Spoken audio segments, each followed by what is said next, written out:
Bonjour à tous, je m'appelle Gabin, j'ai 26 ans et aujourd'hui je vais vous présenter ma chaîne Tout Quitter Garage. Certainement un nom qui ne restera pas, mais pour l'instant c'est le premier nom qui me vient. Je vais vous parler de mon projet aujourd'hui, c'est-à-dire de monter cette chaîne YouTube dans le but peut-être un jour d'en vivre, on va pas se le cacher. L'idée, si vous suivez cette chaîne, c'est d'avoir une partie vraiment bricolage et une partie road trip. Et l'idée, c'est que je viens de faire l'acquisition d'une petite Suzuki DR650 que je vais vous présenter juste après. Et je viens également de faire l'acquisition d'une remorque moto. Donc l'idée, ça va être de me baser ici. Donc en fait, là, je suis basé chez mes grands-parents. Il y a un petit abri de jardin qui aujourd'hui sert de débarras. Et aujourd'hui, on va voir ce qu'on peut essayer d'en faire. Parce qu'il y a quand même beaucoup de bordel. Donc on va essayer d'y voir un petit peu plus clair. Et je vais également vous présenter, pour finir mon daily, ma 308 SW, qui va me faire office à la fois de van, de base camp pour mes road trips, et à la fois évidemment de porte-remorque qui va me tracter ma moto. Donc voilà, si ça vous intéresse, n'hésitez pas à vous abonner. L'idée c'est d'aller découvrir la France et l'Europe en moto. Tout ça évidemment accompagné de mon fidèle ami à quatre pattes que je vais appeler tout de suite. Ouais, Coco. Je vous présente Saeko, un jeune malinois de 4 ans qui adore les câlins. L'idée c'est de faire tout ça tous les deux, pourquoi pas avec d'autres personnes aussi par la suite. Mais voilà, à partir de là on est bientôt en décembre. Pour l'instant je suis encore en CDI et l'idée c'est qu'à partir de mars je vais vraiment tout quitter. Donc c'est pour ça que je vais faire mes premières vidéos dès maintenant. Et puis j'espère pouvoir en vivre à partir de l'année prochaine, qui sait, avec des placements de produits, de la visibilité, etc. Je vais vous parler également d'argent, pas mal sur cette chaîne. Pour moi c'est assez important pour vous prouver que c'est des choses qui sont accessibles, on va dire, au plus grand nombre. Par exemple, ma moto, je l'ai payée dans les 2000 €. Je vais mettre un peu moins de 1000 € en équipement. La voiture, je l'ai payée 7000 €. J'ai mis pas mal de réparations. Mais ce que je veux dire par là, c'est que quand on veut, on peut trouver des solutions. Il n'y a pas besoin d'acheter une moto à 7000 €, 10 000 € pour faire des road trips et partir en off-road. La voiture, pareil. Une voiture avec un attelage, avec un moteur correct, ça coûte pas des milliers d'euros. Quand on a la volonté, ça va vraiment être le thème de cette chaîne. C'est-à-dire qu'on va faire vraiment avec les moyens du bord, avec le moins possible, avec le moins de connaissances possible aussi. Moi je suis pas du métier. Le bricolage, la mécanique, c'est quelque chose qui m'intéresse, mais je prends le poil. Le bricolage, la mécanique, c'est quelque chose qui m'intéresse, mais je n'ai aucune formation là-dedans. Donc cette chaîne-là aussi, ça va être beaucoup d'expérimentation, beaucoup de crash tests. Là par exemple, je suis venu sur la route avec ma moto et elle est tombée sur la route. Heureusement, c'était sur un chemin. Mais du coup, je l'ai un peu éclaté. Mais voilà, c'est un petit peu mon identité, c'est-à-dire que moi j'ai besoin de me prendre une porte dans la tête pour me rendre compte qu'elle était fermée. Donc voilà, en tout cas ça va être beaucoup d'expérimentation, beaucoup d'aventures, beaucoup de tests. Je pense que ça va être très chouette. Donc si vous voulez rejoindre cette aventure, n'hésitez pas à vous abonner.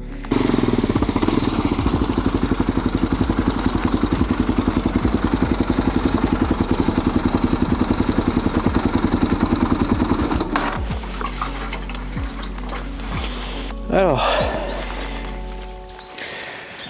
DR650 de 1993, je l'ai depuis une semaine. L'idée avec cette moto, c'est vraiment de pouvoir aller aussi bien faire du off-road que des longues distances sur route. C'est le principe d'un trail. L'idée, je vais vous expliquer un petit peu, ça va être d'équiper avec des valises des sacoches cavalières comme on appelle, parce qu'il n'y a pas de support pour les motos avant 96, pour les DR avant 96. Donc normalement je vais me bricoler un petit support pour pas que ça colle au pot. Ensuite, comme je vous expliquais tout à l'heure, je l'ai fait tomber sur la route. Donc ça c'est pété, ça c'est pété, mais ça fait rien, je vais réparer tout ça. Donc l'idée à terme, ça va être de faire une moto un petit peu type Ténéré avec une tête de fourche rallye. Donc je vais vous mettre une photo juste là. Hop, donc ça va ressembler un petit peu à peu près à ça. Ensuite évidemment des crash bars parce qu'on va faire quand même pas mal d'off-road. Donc là les crash bars vont venir normalement jusqu'ici. À terme j'aimerais bien mettre un disque à l'avant de 320 parce que il n'y a qu'un seul disque à l'avant et ça freine quand même pas beaucoup. Donc j'ai pas envie trop de prendre de risques, surtout que je vais être chargé. Quoi d'autre après, il y aura plein de petits trucs du genre les commodos, le compteur numérique, etc. On va y aller tranquille pour cette session. J'ai oublié de vous dire, c'est une moto à carbu et à refroidissement à air. Donc ce qui fait une moto assez capricieuse mais du coup beaucoup plus légère. Là on est aux alentours des 160 kg tout plein fait pour quand même un 650. Je sais pas exactement quelle puissance elle fait parce que j'ai l'impression qu'elle marche quand même fort par rapport à la puissance annoncée. Normalement on est autour des 45 chevaux mais à mon sens avec le ressenti, le couple, etc. on est plus autour des 50.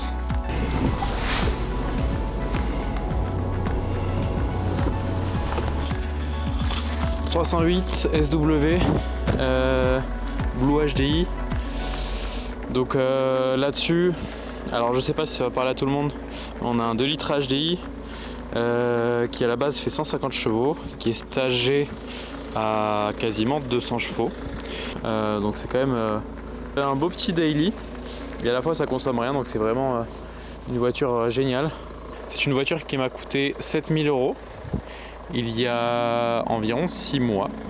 J'ai fait pas mal de frais dessus, notamment j'avais tout le système de refroidissement, radiateur de la vanne GR, le boîtier de thermostat d'eau qui fuyait, donc ça j'ai dû le changer. Heureusement c'est un ami qui m'a fait la mécanique, donc ça m'a pas coûté plein tarif, mais bon, de pièces déjà on en avait pour plus de 300 €, plus la distrib à faire, pompe à eau, etc. Donc j'ai quand même mis un bon billet. C'est une voiture qui a bientôt 200 000 km quand même, d'où le prix vraiment bas. Maintenant c'est une voiture que j'adore parce que elle est vraiment taillée pour faire les kilomètres. J'ai déjà fait des Périgueux, Toulon en une soirée après le boulot, ça se fait très très bien. C'est là en boîte auto, donc ça consomme pas grand chose, à la fois ça la pêche et moi je trouve qu'elle a une gueule incroyable. Alors, donc l'idée aujourd'hui ça va vraiment être de faire un état des lieux de cet atelier. Grosso modo vous allez voir il y a quand même un bon bordel, donc je vais essayer de voir où est-ce que je peux mettre tout ça et je vais essayer de voir ce que je peux utiliser pour faire un atelier, notamment un établi et un endroit où ranger des outils. Vous allez voir que ça va pas être simple parce qu'en fait mes grands-parents ont un peu un syndrome de, je sais pas si ça s'appelle l'Arche de Noé ou ça porte un autre nom. Vous savez, les gens qui gardent tout chez eux, qui empilent tout et qui sont capables de vivre dans 5 mètres carrés alors qu'ils ont 100 mètres carrés. Mais mes grands-parents c'est ça. Donc je ne vais pas vous montrer l'intérieur de la maison parce que bon, c'est moins pire que ce qu'on voit à la télé, mais c'est quand même pas mal. Donc l'idée ça va être ça, ça va être d'essayer d'ouvrir, parce que là je me rends compte en le disant que j'ai déjà un travail d'élagage à faire pour pouvoir ouvrir la porte correctement. On voit bien que le rail est bloqué. Ok, et ensuite une fois que ce sera fait, je vais essayer de vous montrer l'intérieur. Il faut vraiment que j'ouvre parce que sinon il y aura zéro lumière, et vu qu'il n'y a pas d'éclairage, il n'y a pas d'électricité, eh bien on ne verra rien.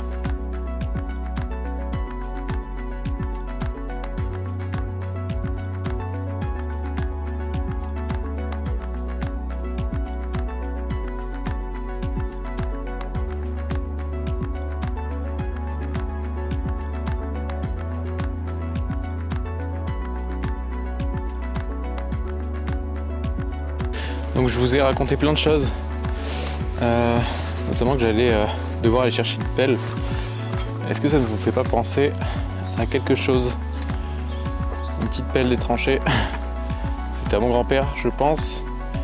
Elle n'a pas fait la guerre de 39-45, mais je pense qu'elle doit être quasiment aussi âgée. Donc l'idée là, ça va être de venir dégager, parce qu'en fait je viens de découvrir qu'il y a un rail.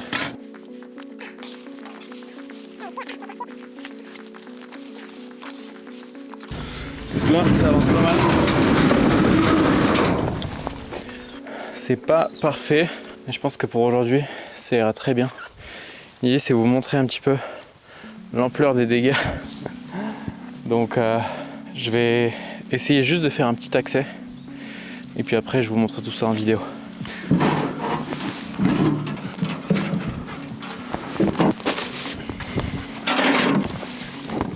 Je n'ai pas un chien truffier. C'est juste que Saeko mange n'importe quoi quand il s'ennuie. Il mange des glands, des graviers, absolument tout ce qui lui passe sous le nez.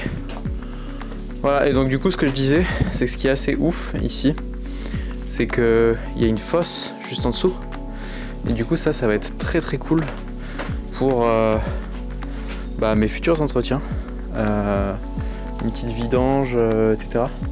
Et ce qui est encore plus ouf, c'est qu'il y a un palan sur rail. Donc en fait on peut le déplacer sur toute la longueur du garage. Et j'espère qu'il est solidement fixé. Ouais, il a l'air quand même de tenir sur l'IPN. Donc ça va. Et du coup il y a un palan. Ce qui fait que si jamais on doit changer je sais pas, une pièce très lourde, peut-être pas un moteur parce que je me sentirais pas forcément de changer un moteur, mais voilà, ça peut être vraiment très utile. C'est vraiment le top. Donc l'idée, ça va être de dégager tout ça et d'y voir un petit peu plus clair.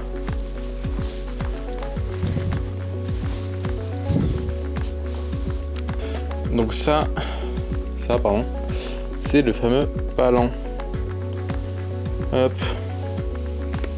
Tac. Bon, il n'y a pas d'électricité ici, donc heureusement j'ai acheté une grosse batterie portable, une Power Station. Ça va me permettre de faire mes travaux ici. Que dire d'autre?